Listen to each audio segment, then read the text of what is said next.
Guys দেখো আমরা ready হয়ে গেছি, পাশের বাড়ি মনসা পুজো আছে তার জন্যই রেডি হওয়া হয়েছে। তো চলো যা যাক, তোমাদের সাথে কম বেশি পুরো ভিডিওটা শেয়ার করবো। তো দেখো বন্ধুরা, চলে এসেছে কিন্তু আমি পুজোতে। আর দেখতেই পাচ্ছ প্যান্ডেলটা খুব সুন্দর করেছে। চলো তোমাদেরকে এবারে ঠাকুরটাও দেখিয়ে দিই। দেখো মনসা ঠাকুরটা কিন্তু খুব সুন্দর ছিল। ঠাকুরকে প্রণাম করে একটু বেরিয়ে আসলাম।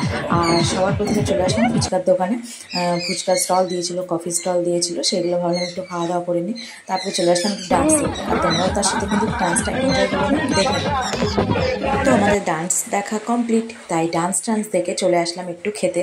তো দেখো সবাই খেতে বসে গেছে। এখানে বোন বসেছে, সম্পর্ক ওটা আমার ছেলে হয়। এবার সেটা দাদা বৌদি দিদিমা সবাই আছে।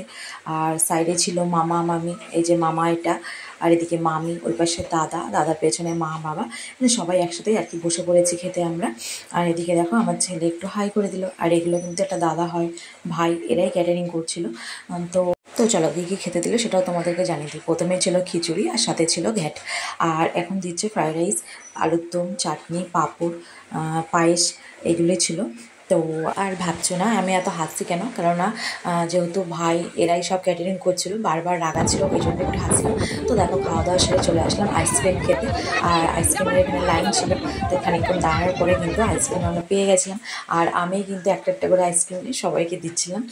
তো এই নিয়ে আমরা একটু হাসাহাসি করছিলাম। তো যাই হোক বন্ধুরা, আজকের এই ছোটো মিনি ব্লগ ভিডিওটা তোমাদের কেমন লাগলো অবশ্যই কিন্তু আমাকে কমেন্ট করে জানিও।